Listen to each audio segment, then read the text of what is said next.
Matthew, there's something that I think the media missed this week. Everybody was all up in arms because Elon Musk brought a bunch of Teslas to the White House driveway, and President Trump was trying them. And the thing that I think is ironic about a lot of the things that's been happening in D.C.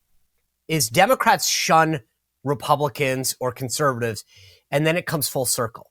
And where I thought things got missed was that when Biden did this big EV, electrical vehicle showcase, whatever they wanted to call it at the White House, they snubbed Elon Musk. And it was intentional. Here you got this guy that's, a great company, his huge success story, and doing very well at the time, and they snub him. And now Trump goes, okay, let's bring all these Teslas, put them on the White House driveway and showcase them. I know that the media wants to talk about Elon's entanglement with the government or whatever, but I do find it kind of ironic that every time they try to do something to the right, it ends up slingshotting back in the opposite way, the kind of the way they attacked Trump, and then he ends up back in the White House.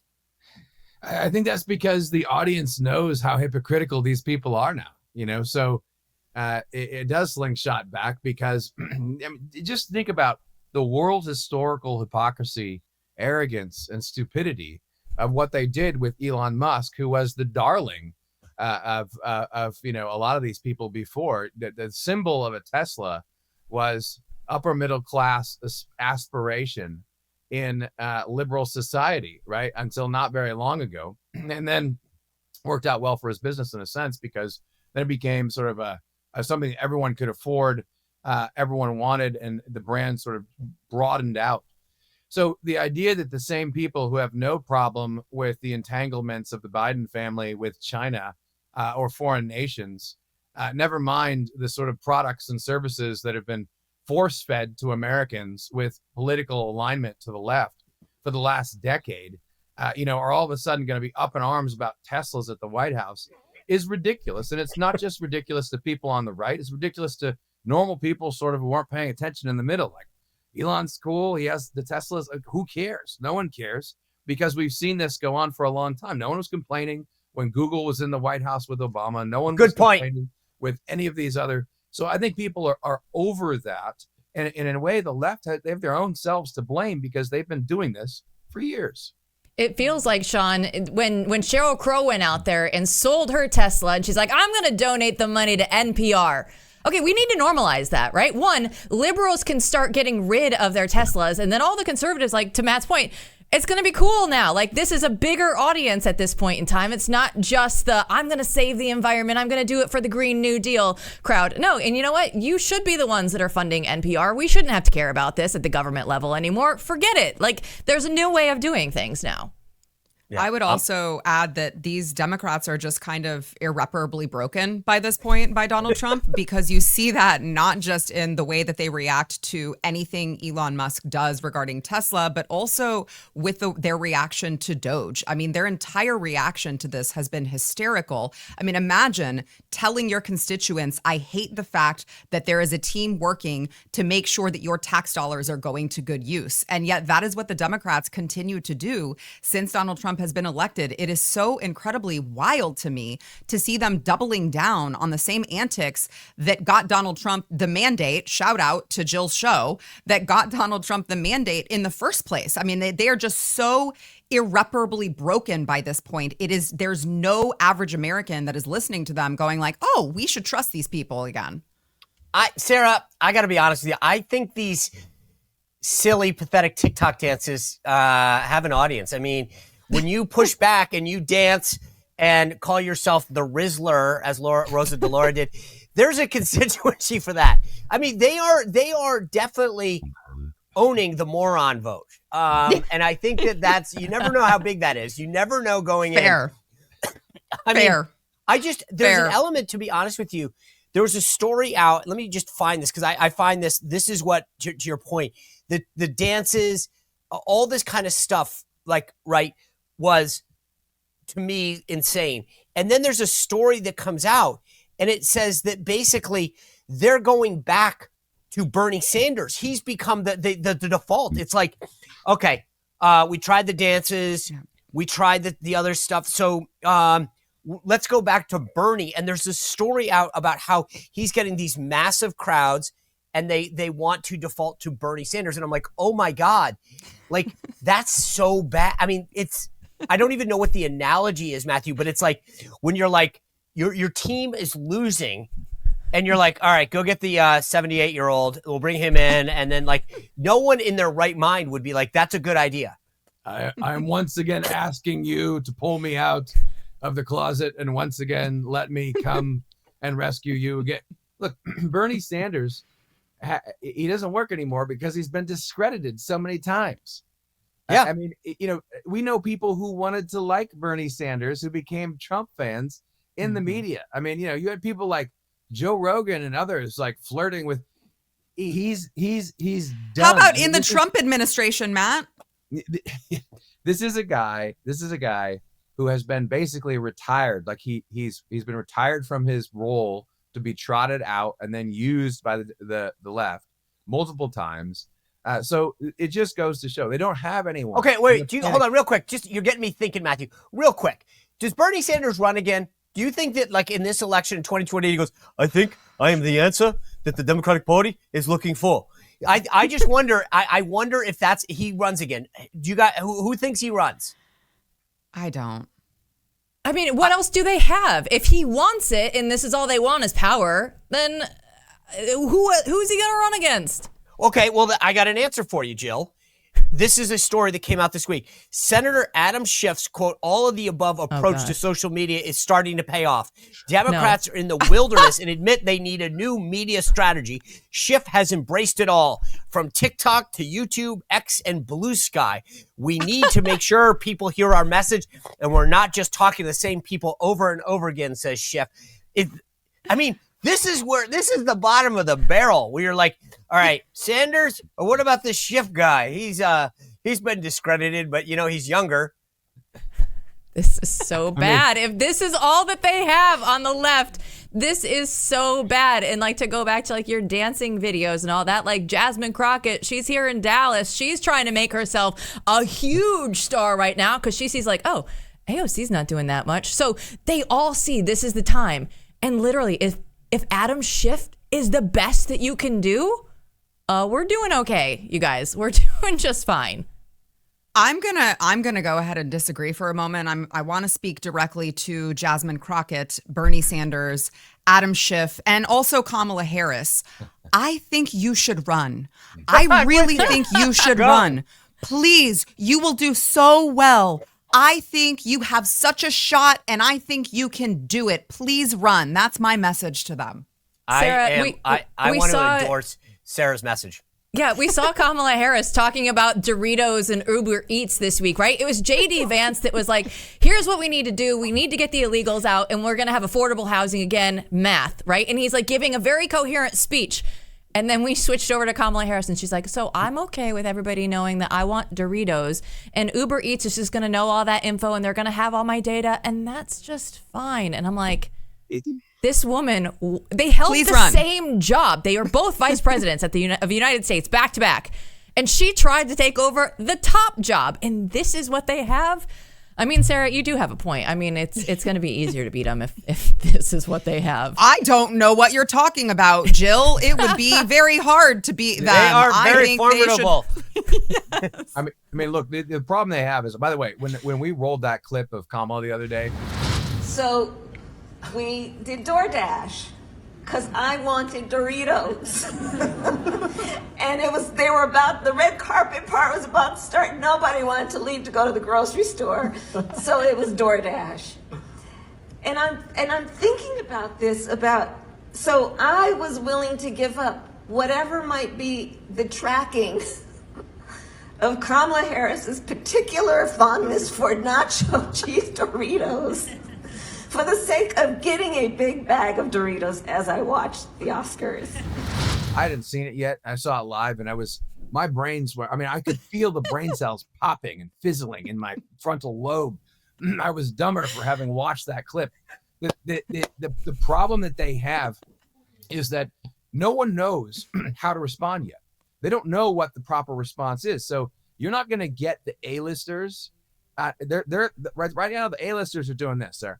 putting her finger in the wind. Whoa. Okay, feeling hold the on. shit. Give me, just out of curiosity, Sarah named her A-list.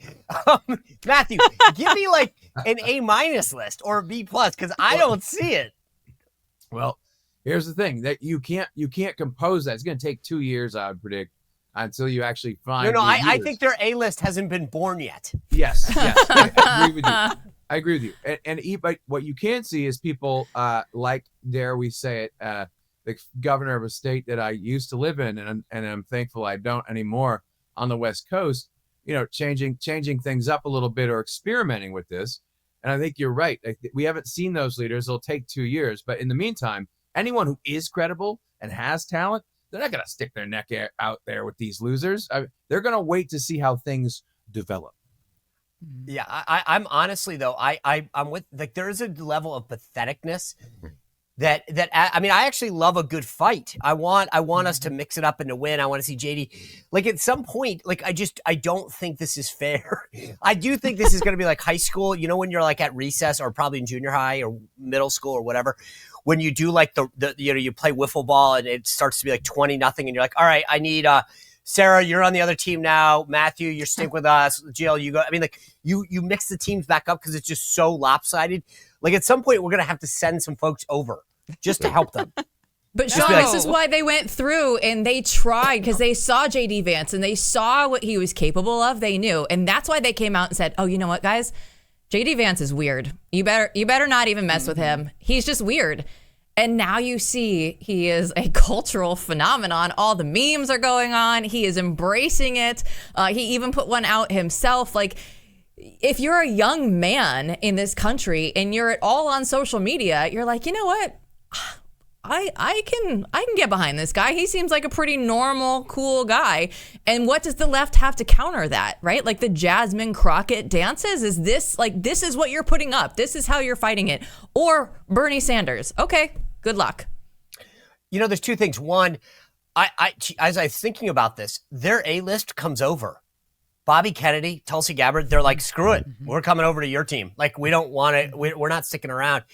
And then secondly, I think you're right, Jill. JD Vance, to me, the memes, the responses on X, the speeches, like, I think that he is starting to, like, it's like, if you go back to my sports analogy, like, he is now getting, like, he's lapping everybody in 2028 on the right. Like, I think that, I don't know, maybe there will technically be a primary, but I think JD Vance is starting to just literally run the track so much faster than everyone else that it's, at some point, it's going to be almost impossible to catch him, just in terms of support. Is anyone? I mean, I maybe I'm just so into, like, drinking the Kool-Aid here, but I think that JD is just owning this.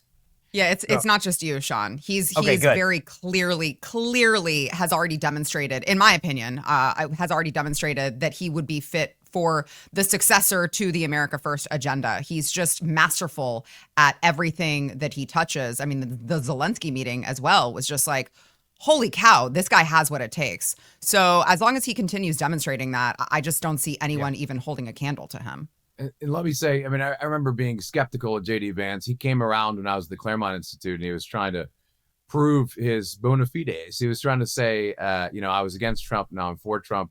And so I was very skeptical of him when I first got to know him a little bit. And, I'm thinking, here's a guy, Hillbilly Elegy. It's a pretty good book, but, it's a little bit on the bubble as to, are you going to go back and defend these people? Everyone in D.C. is reading it and on the coast because it explains the Trump phenomenon. If you remember this, it wasn't quite clear which direction he was going to go.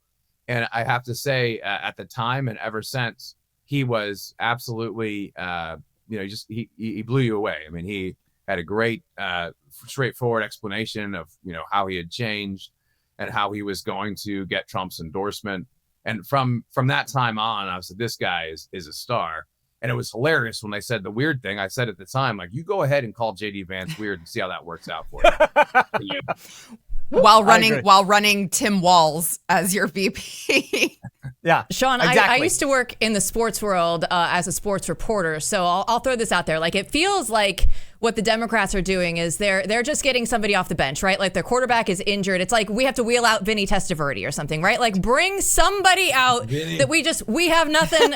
You know what? Give him the phone call. Whereas Donald Trump is like, the Packers are a good example of this. They always have somebody else in line, right? If it's Brett Favre, they have Aaron Rodgers. If it's Aaron Rodgers, they have Jordan Love, right? They have a bench that is ready to go, that is kind of back there, and you know what? You're going to learn, you're going to sit back, and you're going to watch. And then when it's your time, when you're ready, we're going to fully unleash you, and you can have at it. That's what it feels like right now. The Democrats have no bench. They have to make that phone call of like the guy that had been there before, but he really isn't relevant anymore. Like, that's where we're at right now. As you say that, Jill Savage, I remember growing up when at one point the Patriots brought back Joe Grogan as their quarterback to play. I think it was the 86 Super Bowl against the Bears. And it was sort of like, they were like, Tony Easton wasn't cutting it. They're like, we're going to put Joe Grogan in. And they're like wheeling the dude out. And I'm like, but there's another guy that I name-checked RFK. I love, this week, he had this meeting with Big Food. And it was like Heinz and Nabisco, Tyson Foods, General Mills. And I was really interested about what would come out of that. Meaning, he could have called them out. He could have said, we're banning your foods. We're asking for greater transparency. And he basically came out and said, hey, you got to stop these dyes. Like, all of this processed food stuff, like, and I actually was really excited because he's getting it done, and he's celebrating the wins. Like, there's this like burger joint. It's called Steak and Shake or something like that. Not Shake Shack, but Steak and Shake. And he's celebrating the fact that they're now cooking in tallow as opposed to seed oils. I love the fact that we're actually making progress on this issue. And Sarah, I can see the smile on your face. I'm like, I've never seen politically an issue manifest itself in a way like this has. Call it out, call these folks on the carpet, and they're almost voluntarily doing it as opposed to legislatively.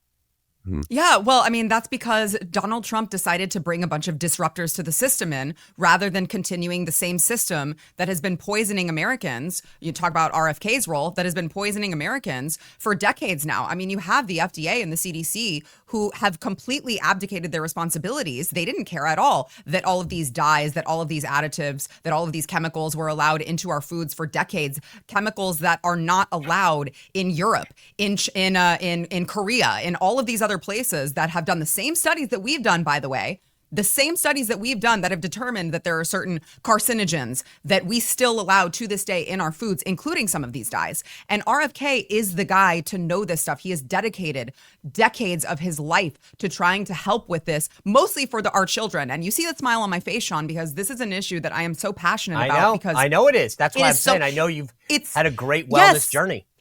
It's so hard to be a parent in this country right now and try to make healthy choices for your child, because everywhere you turn, I mean, even if you're looking for non-seed oils, you're looking for non-dyes, you're looking for, I mean, you've got all of these options that you have to sift through to make sure that you're not giving your children poison. And so RFK is the guy to lead this battle because he's a disruptor to the system, because he already knows that these agencies have been poisoning us because they are for big food, not for the American people.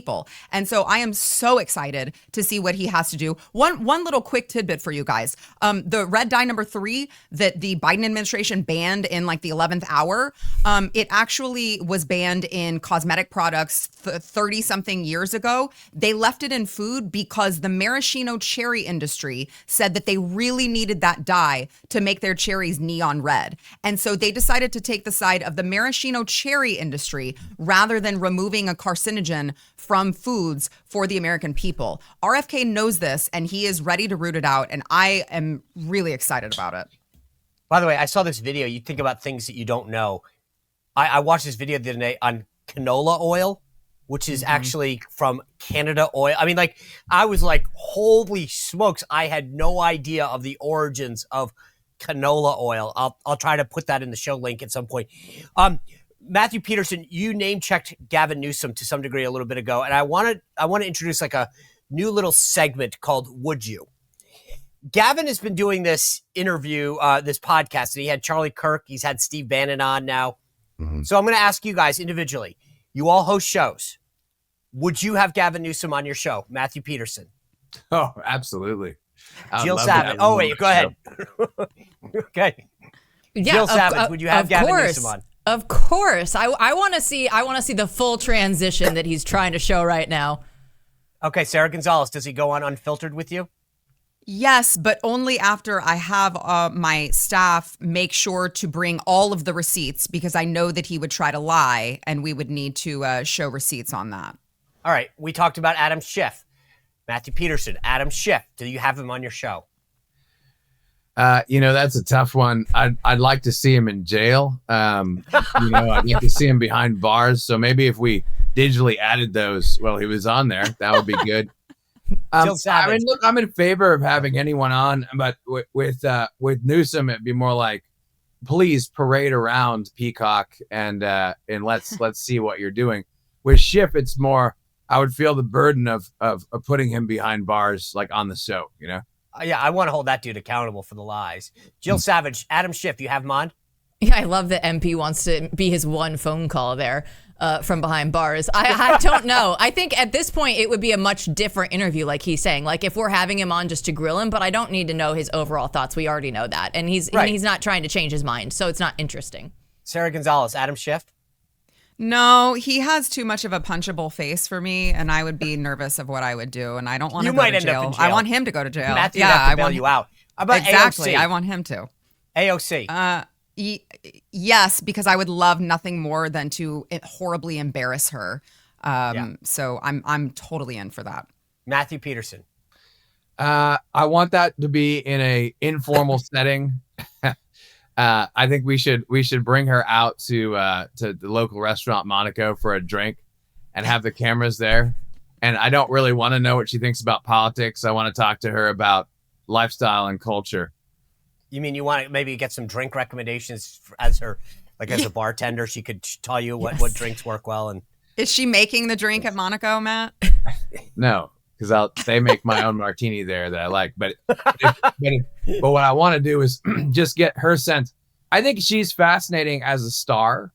Yeah. I don't mean I want to go on a date with her. I mean I want to get her personal life and what she thinks about like normal things. I think that would be super interesting. She's got a lot of star power. I don't really care what she thinks about politics. Jill Savage, you have AOC on? Yes, she has an economics degree and knows nothing about basic economics. And I just, for whatever reason, love this so much about her. And that would be my entire interview with her, would just be calling her out on very basic things that I'm like, they should have taught you this. All right, before we get to winners and losers for the week, there's something this week, again, I cannot believe this didn't get more attention. Mega Millions announced that it's raising the price from $2 to $5. I love me a good lottery ticket from time to time, just to imagine what it would be like to be a multimillionaire. $5, though, my New England sensibility says that that's getting a little close to nuts. Sarah, are you buying a $5 Mega Million ticket? I'm not. I can't bring myself to gamble. I'm like, why would I give away my money if I can just keep it?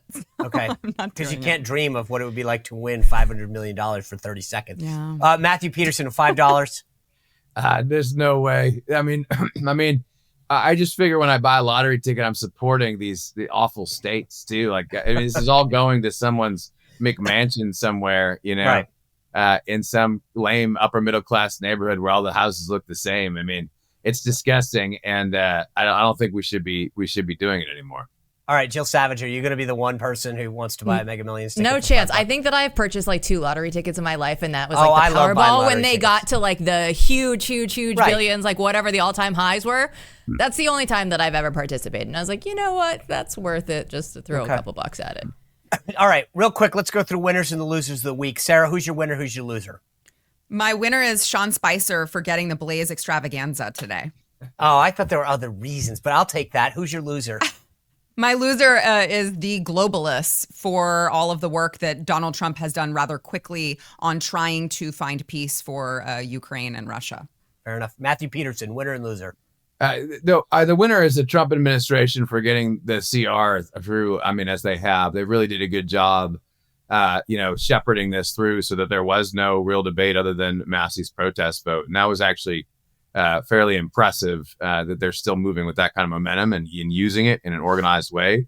It says a lot for people who know something about politics. They're able to do that. So kudos to them.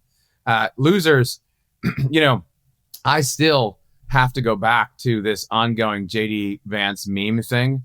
The losers right now, everyone in the mainstream media attempting cultural commentary on it, which they're still doing and still losing. And it is hilarious to see. Like, they can't even describe what's happening, you know?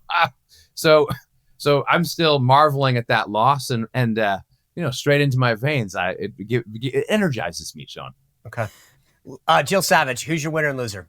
My winner of the week is Little Baby X, because I love him so much. Everywhere that he goes with Elon and Trump, like, at some point he's going to grow up and he's going to be like, I did what when I was just a little kid? Like, this is incredible. I'm just walking out of the White House and my dad's just selling Teslas to the president of the United States. My like loser... Yes, a very good one. And the loser of the week, we had the Gavin Newsom conversation here. The transgender thing was probably the biggest part of his interview with Charlie Kirk. With that in mind, Dylan Mulvaney, because he's going on all of the legacy media right now trying to hawk his book, and it's still somewhere in the 500s on Amazon, showing you that no one actually cares. I agree. All right, my winner of the week, and this is kind of drafting off of what Matthew said, but is Trump's foreign policy team.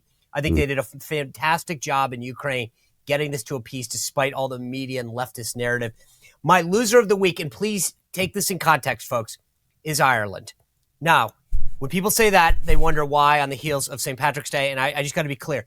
It's because Rosie O'Donnell has confirmed that she's moving to Ireland, and she will return to the U.S. when it's safe. So I feel bad for Ireland. It's not that they're not the loser, but I just feel bad because Rosie has decided to decamp to there. So that is my loser of the week. Anyway, guys, thank you guys for joining us.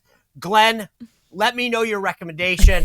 I think they all deserve to stay. Phenomenal panel. Thank you guys for making this for Blaze Media, for doing this. Tomorrow, Caroline Levitt on the show. Very excited about that. Make sure you hit the subscribe and tune in button. Go to SeanSpicer.com to sign up for my free newsletter. Although I always do love a good VIP. Thanks for tuning in. We'll see you back here on The Sean Spicer Show. Well, if you enjoyed this content, make sure to like this video, subscribe, and click the notification bell to get more.